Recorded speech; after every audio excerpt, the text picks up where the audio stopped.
وسهلا بكل الذين ينضموا للاستماع إلى راديو بلدي أول راديو عربي أمريكي ويعنى بقضايا العرب في المهجر. برامجنا في راديو بلدي كل يوم جمعة من 8 وحتى 9 صباحا في بث حي ومباشر عبر WNZK Radio 690 AM. صباح الخير بلدي، صباح الخير لكل مستمعينا. Welcome to Radio Baladi, the first Arab, Middle Eastern, and American simulcast radio show. Radio Baladi is broadcast every Friday morning on WNZK 690 AM from 8 until 9 Eastern Time on Good Morning, Michigan. Our call-in number 248-557-3300. And now, stay tuned for the best radio talk show on Arab and American issues.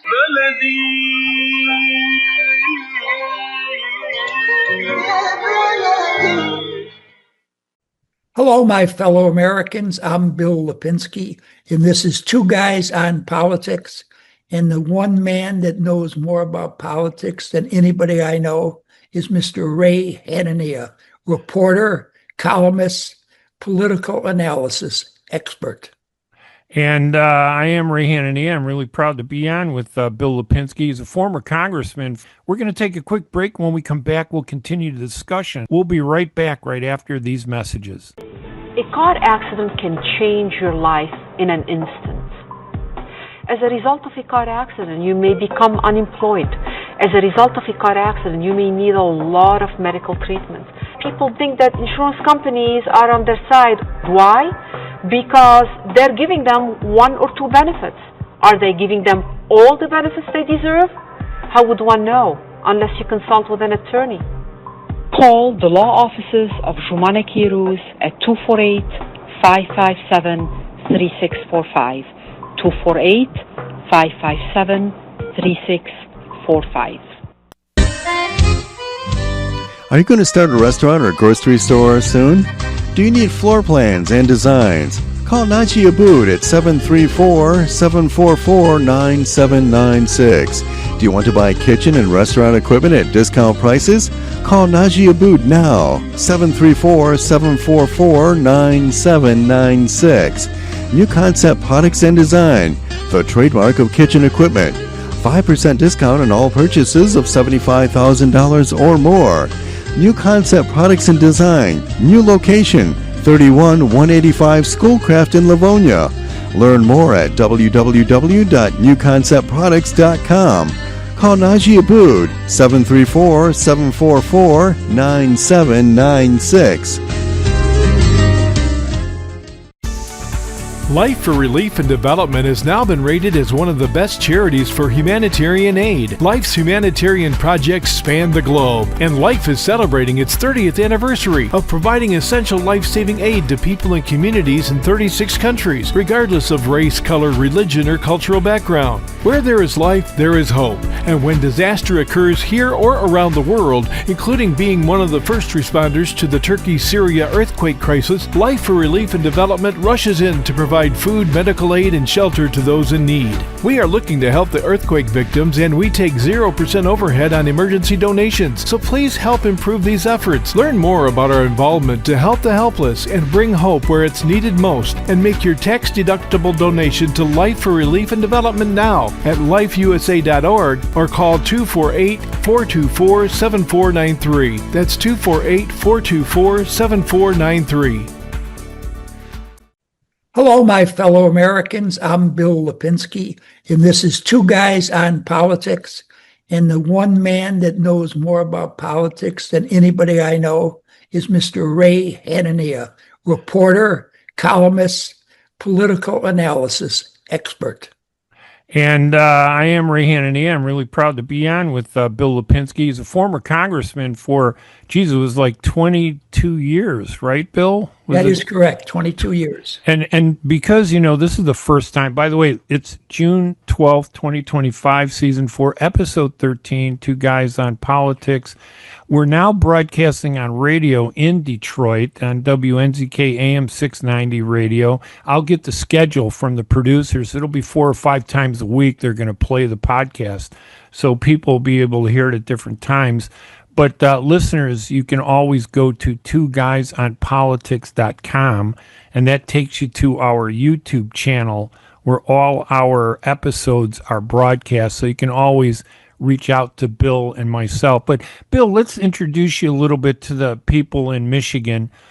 You were a Democratic committeeman in Chicago, then an alderman, and then elected congressman. And when was that? 82? I was elected to Congress in 1982. I had been elected to the Chicago City Council in 1975. I had become the Democratic Committeeman, the political leader of the 23rd Ward, in January of 1975, shortly before I became alderman. Yeah, and for people in Detroit who don't understand Chicago wards, Chicago has basically about 3 million people. They're divided into 50 wards, which is 60,000 people each ward, essentially. And so you get 60,000 people in the 23rd ward, and your ward was probably among the top 3 out of the 50 wards in terms of voter turnout. You get a lot of people that would come out and vote in those elections in Chicago. That is correct. Yeah, I think sometimes you get like 25,000 votes, which was huge. Yeah, when Ronald Reagan ran the second time around, he had 23,000 votes, and Walter Mondale had 4,000. So the 23rd Ward, Democratic ward, Right. still delivered votes for whoever best represented the community.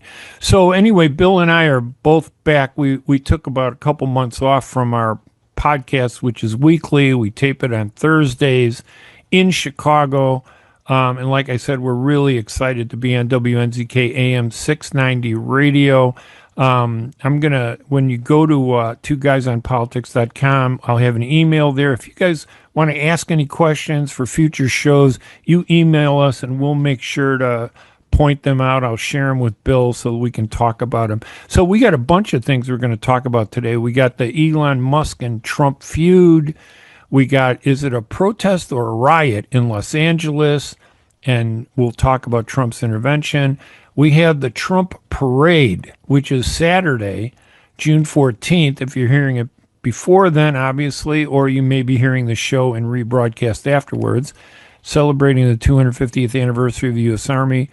We have Trump ordering a ban on 12 African and Middle East nations, and then we're going to end it on the an update about the war in Ukraine. So, Bill, this Elon Musk and Trump feud, when you heard what happened, now obviously it seems like it's kind of tempered a little bit, like a detente, between this commies and the Americans. I'm not sure which side is the commie, but what did you make of Elon Musk and Trump fighting with each other? What did you think when you first heard that? I'm surprised that it took so long. Both of these individuals have super egos, and I didn't believe that they could possibly coexist for very long. And as it turns out, it lasted longer than I thought. Yeah. But it has, I think, ended now. They may get back together just to show the world that they could get back together, but it will never be what it once was, nor do I believe they'll ever really be sincere in trying to work together once again. I don't know. We'll have to see in the long run if there was anything worthwhile really done by Musk when he was, in that position in the government. Yeah, now, to me, this happens all the time with Trump. They're your worst enemy, and then the next day, they're your best friend. I think it's a reflection on Trump's personality, which we can explore a little bit, but I did a little digging. J.D. Vance once called President Trump America's Hitler. Marco Rubio called Trump a con artist. Tulsi Gabbard called him a Middle East bitch. Even Robert F. Kennedy said Trump is bad for the country. These are before Trump got reelected. Elise Stefanik, he said he is insulting to women. Vivek Ramaswamy, he said that Trump is a sore loser, endangered to democracy. Kristi Noem, who we see on TV now all the time doing those ads about telling the illegals, hey, you got a chance turn yourself in. You might be able to come back in. She said that Trump was un-American. So it's not unusual for people who attacked him to end up being in powerful positions. How do you explain that with Trump, that he embraced all those people that I just read? You call somebody a modern day Hitler, and then you run him for vice president. Well, I think that Trump just, he cannot stand people not loving him. So he'll do anything he has to do to get people to love him. I think that's one of the worst aspects of his personality. There's a lot of bad aspects for his personality, but I think that's one of the worst. Even Putin, he's trying to get Putin to love him so that they could do something about that war between Ukraine and Russia, but that hasn't worked out. And I don't know how many of his relationships have worked out, but he wants everybody to love him. Yeah, and I try to tell the Arab community, who are constantly at war with Trump, that it's a mistake to take anything he says on face value. He says stuff because he's still a reality TV actor in the White House, and he says stuff like you say because it's his ego. He wants people to come and kiss his feet or his hand like he's the Pope. But if you understand that, instead of reacting to him when he says, "Hey, you dummy," I would laugh at, blow it up, and say, "Look, Mr. Trump, this is what I'd like," and you stay focused on what you need, you might be able to get something from him. But if you react to him the way Trump, says stuff, all you're doing is feeding into Trump's style, don't you think, Bill? So when I talk to Arabs, I tell them, don't react to him. If you have something you want from Trump, push ahead and get it from him. And ignore the insults, because he throws insults like, who was that rich guy during the Depression who used to give everybody a dime? He used to give everybody a 10-cent dime. That Rockefeller used to go around and he'd give away money. That's what Trump wants to do, because you said it. He wants people to love him. Absolutely. And he attacks you because he finds it, I think, to be a game. I'm not quite sure what kind of good game that is, but so Elon Musk said, "Oh, I'm sorry, I took it a little too far," after Trump threatened to cancel a lot of his contracts, right? Oh, you think that had anything to do with it? I'm sure it did. But Elon, he's like the richest man in the world, isn't he? 180 billion or 300 billion. I've read both his bios. So he understands, too, that maybe I just put up with a crazy president because it impacts my bottom line. Talking about him, how many times has he been married? I think at least 3 that I know of, maybe 4. That's what I know. It was 3 times. It was a number of times, and his bios are interesting.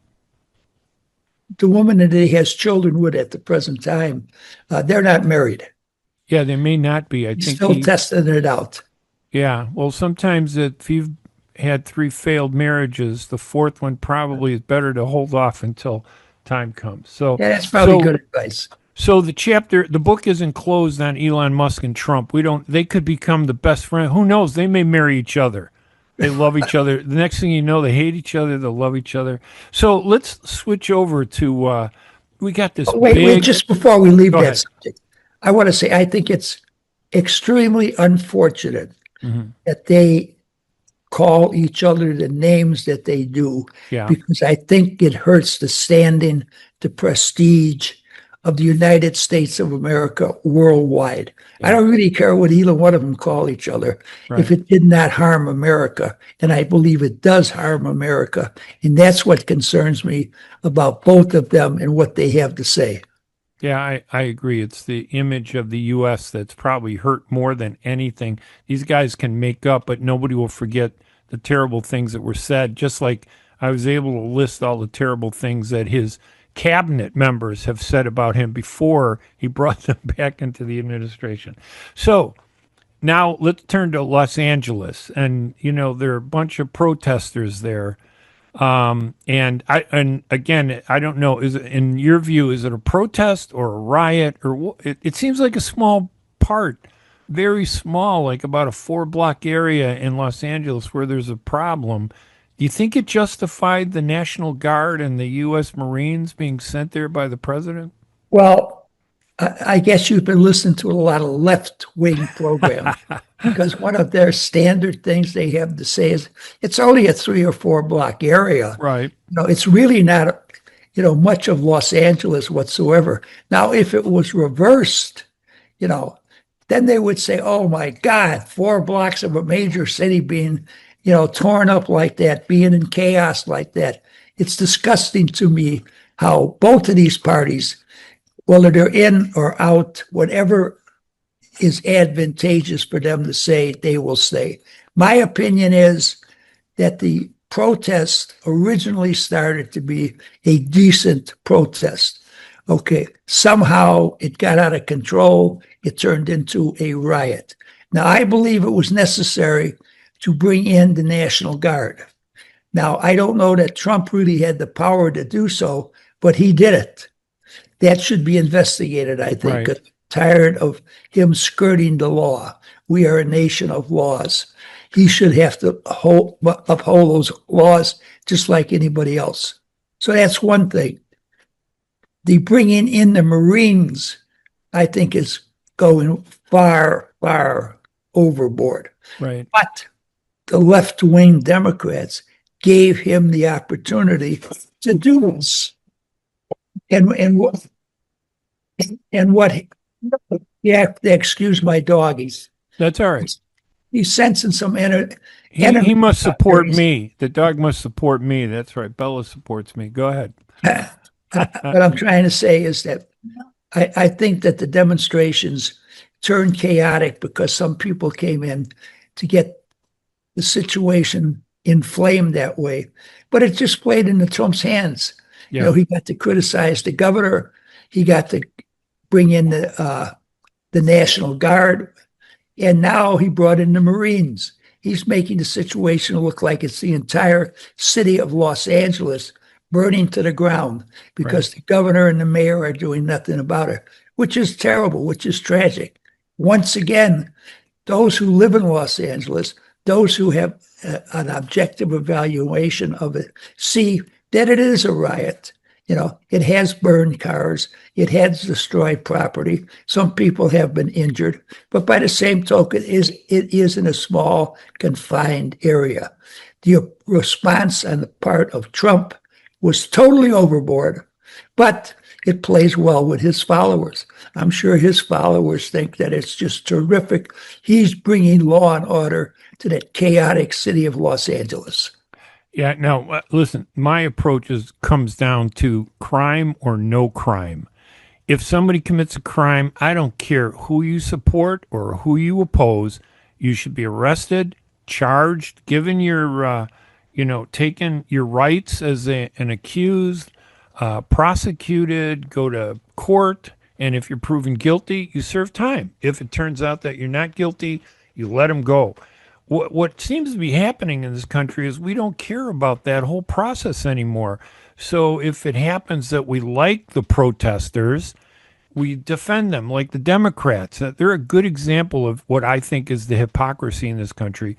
When the pro-Palestinian protesters were on the streets with the Hispanics and the Asians, and they were protesting Israel's war in Gaza, the Democrats were yelling and screaming that these people should be prosecuted, they should be kicked out of school, they should be denied, didn't matter whether they committed a crime. If you stood up and you condemned the U.S., they didn't say anything when Marco Rubio said, we're going to kick you out of the country. Now, because it's politically to their advantage, it has to do with illegal immigrants. And I personally think if you're illegal, you should be arrested. You should be thrown out of the country. You could come back and apply the legal way and be a citizen the way my mom and dad did. And I'm sure your great grandparents, did, Bill. But The Democrats are the ones I think that are saying we have to defend these protesters in Los Angeles. And to me, that's the grave hypocrisy on the Democratic side. I agree with you totally. I'd like to know why they feel like they have to defend these protesters other than to simply be on the opposite side from Trump. Well, they're playing politics, right? They're trying, Right, it's not exactly. the protesters. They're trying to say that leave the illegal immigrants alone. Those are Democratic voters, even if they vote illegally. We want them. We need their voice. We need their support. Now, not all of them were violent, not all these protesters. There were some, I think, the police chief and Governor Newsom and the mayor of Los Angeles said that I think there were like a couple hundred that were troublemakers out of 5,000 people. So to me, it seemed like both sides were kind of playing politics. But here's the thing about that I think where the Republicans are hypocrites. You get 4,000 people protesting and 400 of them turn to violence. Aren't they violating the law, Bill? Don't you think that in much the same way that the so-called insurrection took place in January when do you remember that? Oh, after the election? You mean those great American freedom fighters who were trying to stop the steal? So Yes, Trump defended them. Trump defended them. In fact, he pardoned all of them, didn't he? Right. Like, I think it was like 1,000 of them he pardoned, who did just as many worse things because more people were killed in that quote unquote insurrection. I don't think it was an insurrection, but a bad protest. But he defended that, and now he's flipping it around, and I think it's all because of politics. And I think the political aspect of this is biased, and that's hypocritical. And both sides are using politics to allow things to go wrong and to denounce things that aren't wrong. Absolutely. Further dividing this country. Yeah. I don't really know how long we can survive with the image that we are presenting to the rest of the world. And secondly, and more importantly, how much we are dividing ourselves from one individual to another individual in this country. It's disgusting to me that we do not have any real statesmen any longer who will step forward in the Republican Party and criticize Trump, or anyone in the Democratic Party will step forward and criticize someone like AOC. Right. Who, now, if the Democrats nominate her for the presidency, it will be the end of the Democratic Party in this country. They might as well just fold up their tent and go to some socialistic country because she is a socialist. We don't want her to be president of the United States. I think the Democratic Party is already in complete turmoil, and I don't see anybody I don't think Newsom is strong enough. There are a number of people that I don't like to lead the Democratic Party. I don't think they're strong enough.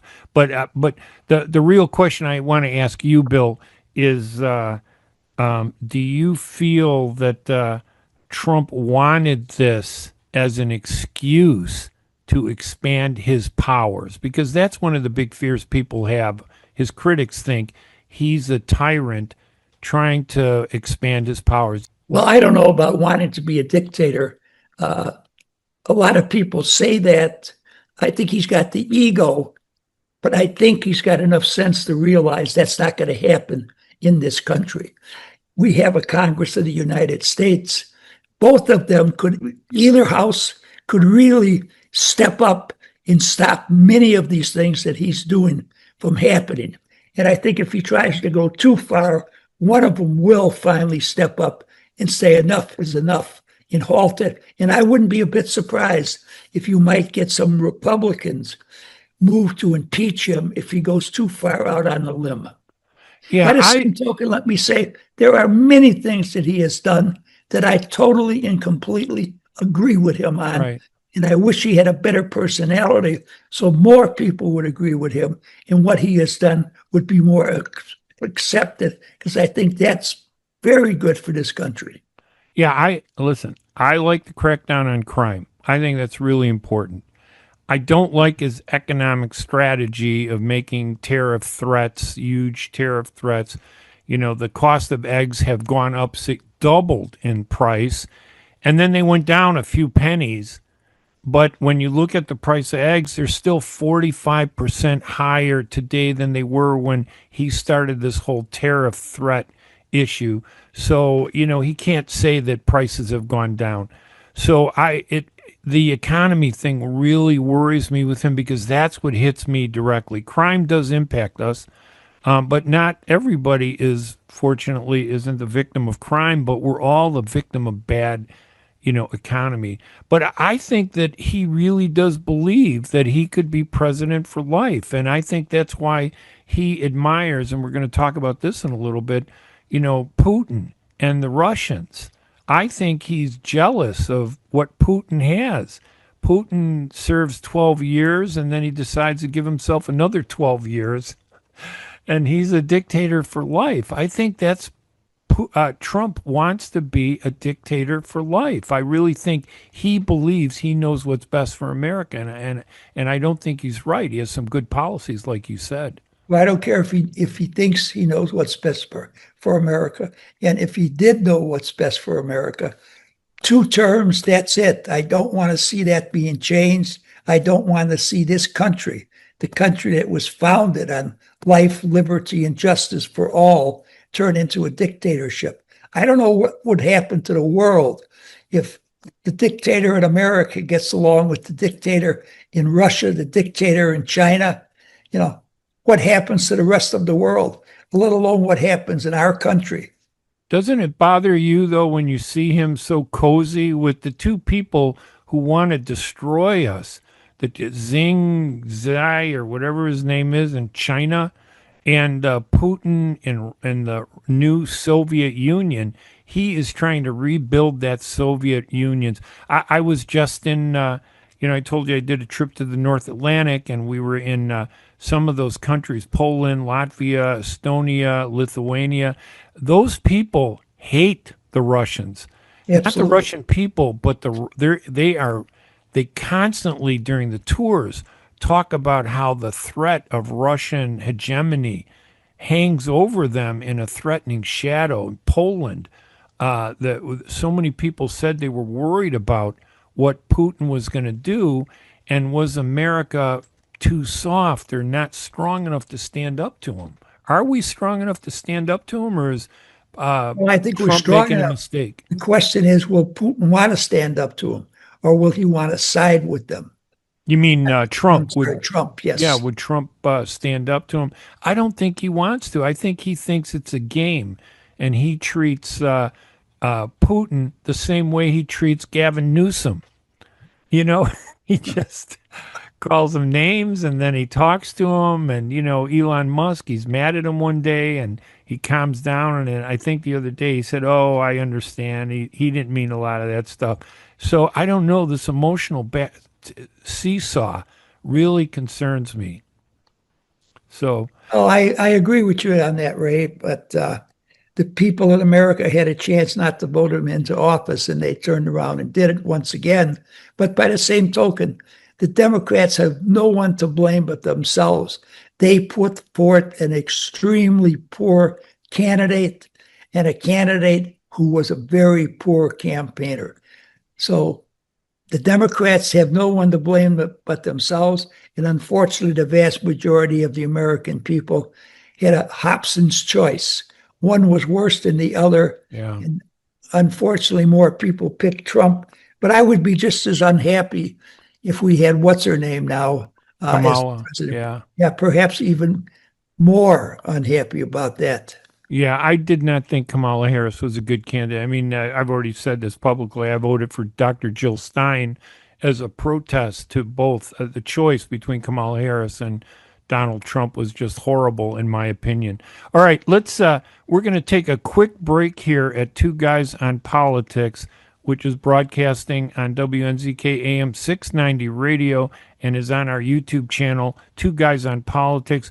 I'm Ray Hanania here with former Congressman Bill Lipinski. We're going to take a quick break. When we come back, we'll continue the discussion talking about the Trump parade, the ban on the 12 African and Middle East nations, and an update on Ukraine and a couple other issues I think we'll talk about. We'll be right back right after these messages.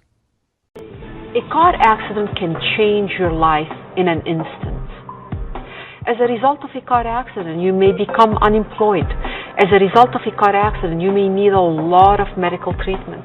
People think that insurance companies are on their side. Why?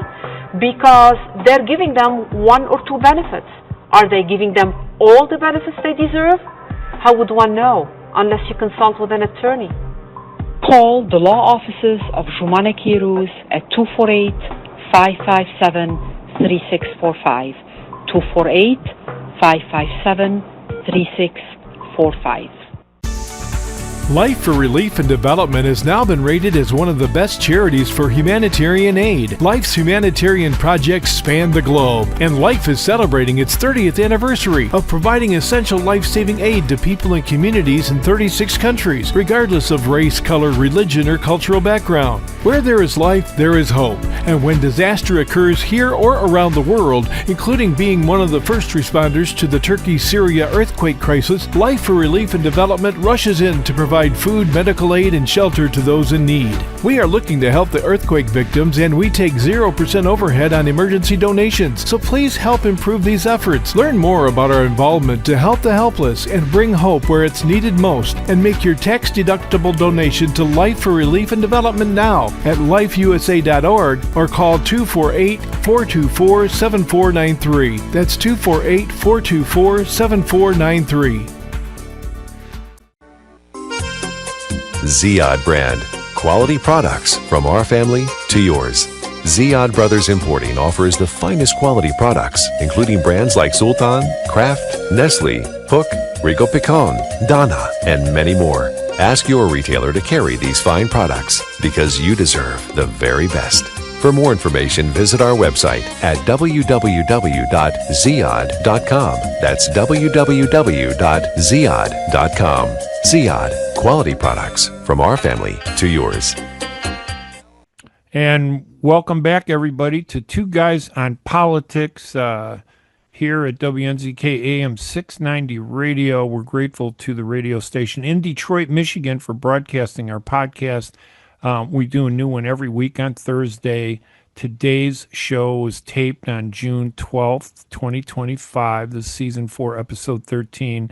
And, of course, I'm with my esteemed co-host, the former congressman from Illinois' Southwest Side District, 5th District and 3rd District, former Congressman Bill Lipinski, longtime political official in the city of Chicago for a number of years, and also serving in Congress, I think 22 years. Bill, we were talking about Elon Musk and the Trump feud and the protests and riots in Los Angeles, and we kind of touched on Trump and what his psyche is in terms of, is he trying to be a dictator? And in my view, I put together a post that showed, you remember Stalin from 1945 on that wall over the Red Square with his commie Soviet colleagues, and I replaced Stalin's face with Trump's face, because this parade that he's doing on Saturday, June 14th, I have mixed feelings about it. On the one hand, I think it's great to celebrate the 250-year anniversary of the U.S. Army. On the other hand, I hate the way he's turning it into like this Soviet-style display of tanks and missiles and armaments and soldiers. And it happens to be on his birthday, which I think is a coincidence. But it bothers me. It feeds into this idea that he really wants to be a tyrant like Putin. He does not want to step down from office. And it worries me. Does it worry you, or do you think it's just being turned into a big... It worries me, because I think he might want to do exactly what you said. I have enough confidence, though, in the House and the Senate to stop him from doing that. Now, I know that Republicans have been very docile, unfortunately, but I hope and pray that they would wake up enough to stop him from trying to be a dictator. It would be horrendous if that happened. Here in the United States of America, the country that has always stood for democracy, for justice, for the rule of law, to Right. wind up having one of our presidents turn into a dictator.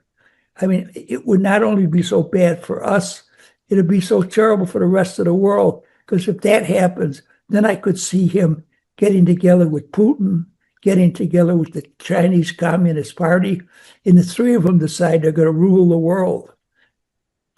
And I don't think anybody, there's not an entity in the rest of the world that could stand up to that trio, no question about it. So I hope and pray it does not happen. I think we have enough people in the House and the Senate that would stop it from happening. But we have to monitor the situation. And I hate to be an alarmist. I dislike these Democrats who say that all the time about him becoming a dictator. But I can understand their fears. Well, I agree with you. I think on the one hand, the Democrats exaggerate stuff. In other words, everything he does is bad in their eyes. So I can't trust them to be honest. The news media, I think the majority is pro-Democrat left, and then I think a small group is pro-right. We're not getting, good perspective news. We're getting spin. What I call perspective news. We're not getting objective news. We're getting perspective news, which means that they're not reporting the news. They're reporting their opinionated news. And this whole idea of the parade seems to kind of fit into the stereotype that people fear, that he's a Soviet tyrant like Stalin, or wannabe. When was the last time United States of America had a parade such as that? Well, I mean, that's a good point. Listen, every 4th of July, there are parades all over this country. Did we do a national one? Maybe in Washington, but not to the extent that they're doing it to this one. I don't believe we've ever had an extensive parade in Washington, D.C., other than at the end of the First World War and the end of the Second World War. Other than that, we've never had a parade that really was a military-style parade, right, such as he's planning, for this year in Washington, D.C. Well, do you think we have to have, for example, let's pretend like Trump wasn't the president. If Bill Clinton wanted to do a military-style parade, would that be okay, you think, with all the tanks and the missiles and the planes flying over? Well, I still would not like it. Yeah. I don't think we need something like that. We've never had something like that. We know how powerful militarily we are. Yeah. We don't have to show anybody. The world knows how powerful we are. And all we're doing is saying to the rest of the world, you better be careful. You better make sure you stay on our side, or we're going to blow you off the face of the earth. I don't like that attitude. I don't want to see that attitude. And I don't want to see military parades be in the forefront of any kind of pictures that are sent out around the world of American culture, American society. Yeah, it's ironic, though. We can change a little bit, switch over to this ban, this executive order, it's put a ban on individuals or visitors from 12 African and Middle East nations. I can read those off in a minute. But his approach to the Middle East in the beginning, because you remember when Biden was the president, the Gaza war had been going on for over a year, I think. And 40,000 Palestinians were killed during maybe 45,000. Since Trump has taken over, it's continued. He remember how Trump said, I'll stop the war. I'll stop Ukraine. I'll stop Gaza. We'll bring peace. I'll do it in one day. Yeah, and the first day, I think, was his big... and now everybody knew that was an exaggeration. Yeah, but people still voted for the exaggeration, I guess. Absolutely. Because the other side was horrible. The option to vote for Kamala Harris was just even worse. But all of the Arabs that supported him, the majority, have now abandoned him. And, the Democrats say, are you happy now that you have Trump? And when I talked to a Democrat, I said, you know what? I was never happy with Biden. And I'm not less happy with Trump. They're both the same, in my opinion, when it comes to the Middle East. Well, the Arab support that he had during the course of the election Why has that support abandoned him now that he is president? Well, he has not done anything to stop the war in Gaza. I mean, listen, I'm not defending Hamas. They're a in my opinion, they're a terrorist organization, and they've weakened the Palestinian cause. But the Israeli government, in my opinion, is the most extreme government they've ever had. Even former Israeli prime ministers are speaking out against Benjamin Netanyahu, who always was opposed to the peace process. He just wants to take the land. And you know me, Bill, I'm not Muslim, I'm a Christian. Right. And I don't understand how Christians in this country continue to support a guy like Benjamin Netanyahu when he's destroying the Christian community in Bethlehem, and in those Christian towns around Bethlehem. So they quickly realized that he wasn't going to do anything. Well, and that's very unfortunate because the Arabs in this country do need a champion. They unfortunately are one of the most inept group of people supporting their own causes that we've ever had in this country. I had a significant population of Arab Americans in my congressional district, and they would complain to me that the lack of cooperation, the lack of help, the lack of support that they got from the government, and how much the government helped the Israelis and the Jewish people. And I would say that's because they got together, they lobbied, they were very articulate. You people, all you do is moan and complain. You don't really do anything to improve your status in this country. Yeah, listen, I agree with you. I have told the Arab community, and I've written this in many columns, that emotion is not a strategy. Emotion is a curse and a weakness. The only time the Arabs get upset is when they're emotional and they go out and they protest and they scream and they point to the terrible things happening in Gaza, but they don't do anything significant. They think that they want to rhetorically fight the war in Gaza against Israel, and that's not a way to win. They need to work here in this country, get involved with this country, help Americans understand what the truth is, and they don't communicate very well. They don't understand the media. They don't understand press releases. All they do is they understand how to get angry and how to yell. And, you're right. Your district had the largest Palestinian concentration for years, and they were more divided as a community than and made them weak. So they couldn't articulate. I bet the hardest problem you had was, who do you talk to in the Arab community to represent the community? Absolutely, no question about it. Yes. Well, we know that the Democrats are not stupid either. They saw that third district that your son Dan Lipinski represented, that Marie Newman later represented, had this strong Arab population. And once Dan was out, he was very conservative. And Marie was in there. She was very liberal. They divided that district into 5 different congressional districts, erased it, and today that Arab voice that was there is completely dissipated. And the worst part, Bill, the Arabs didn't even know that district was being torn apart into 5 different pieces. They didn't understand the process. They were focused on Gaza. They weren't focused on their backyard. This is a very harsh thing to say, but I have said this directly to Arab people, Muslim people, when I was in Congress. You have to become more Americanized. Yeah. You have to stop living amongst yourself. You have to stop talking to yourselves.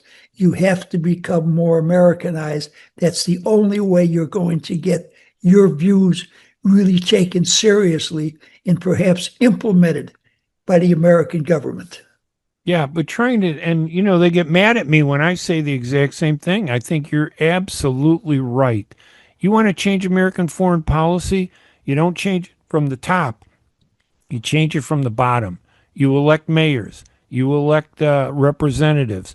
You elect Congress members who support you.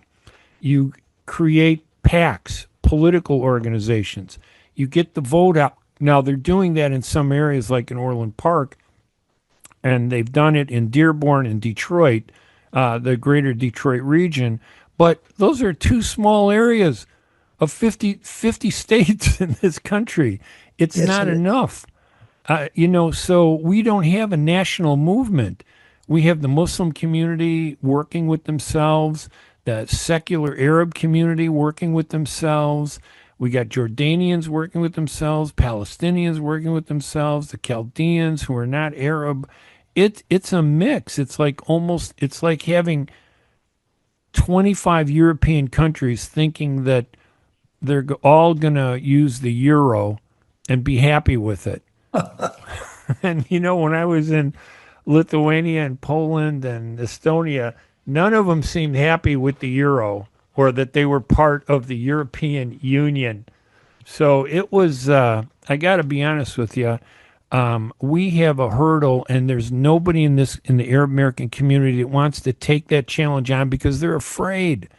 They're afraid because the extremists have us in a chokehold, and we're losing, in my opinion, as much because of Netanyahu, but as much as because of the extremists in our own community.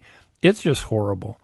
But let me read these 12 countries. Let's talk about this for a minute about Trump wants to ban people, immigrants from these countries: Afghanistan, Chad, Equatorial Guinea, Eritrea, Haiti, Iran, Libya, Myanmar, the Republic of Congo, Somalia, Sudan, and Yemen. Now, some of these are Middle Eastern, some of these are African.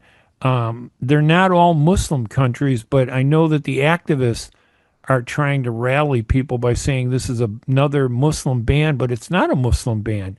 It's a ban on countries with bad immigration controls at their borders. They can't tell who's a good person or a bad person coming into America, right? We have to do something. Very true. Yeah, I mean, I support this ban in the sense of getting it right and making it better. But do you think that this plays into the immigration problem we have in this country too, doesn't it? That Yeah, it very definitely does. There's no question about it. Yeah, we don't control the number of immigrants who come into this country. So there were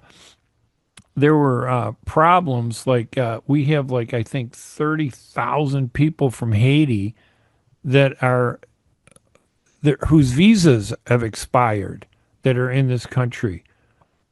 That there's something wrong with that, right? And I don't mean to single out Haiti, but they have the largest number of visa violations of all these countries. So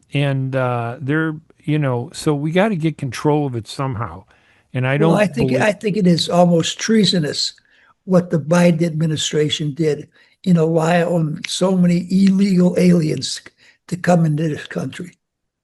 Now, I realize everybody would like to live here, but not everybody have been fortunate enough to be born here, Right. or have been fortunate enough to be able to get into this country legally.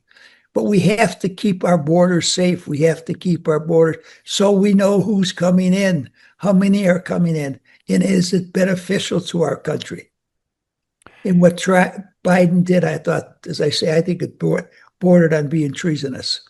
Yeah, I agree. I think any country that has a bad border and bad immigration process to send people here or check people, they're not doing a good job of checking people. I don't want those people to come here if they're not properly vetted. And it shouldn't be on our burden to just do it ourselves.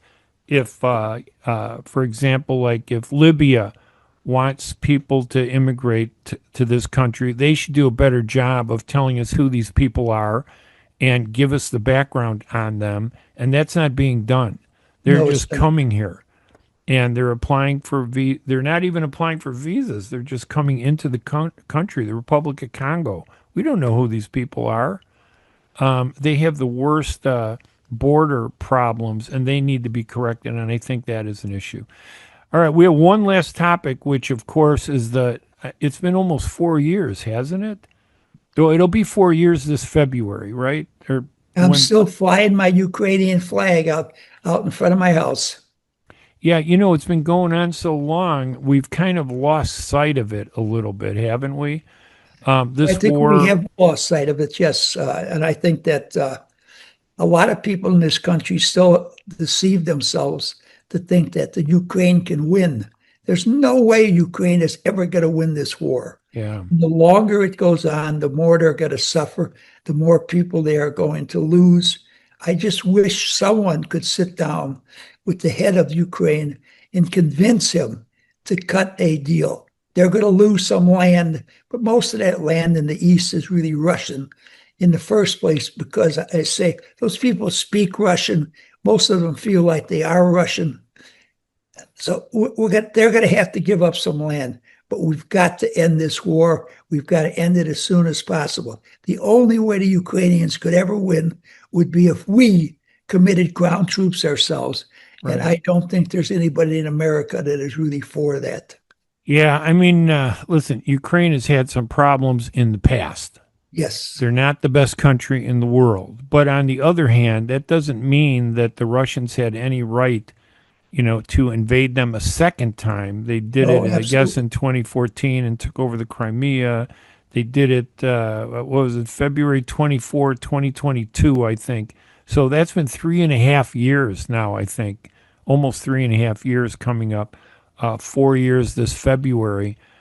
This is the longest and deadliest war that Europe's seen since World War II. It's Yes, it not is. good for anybody, is it? No, it certainly is not. But I mean, when we get down to it, Ukraine didn't start the war.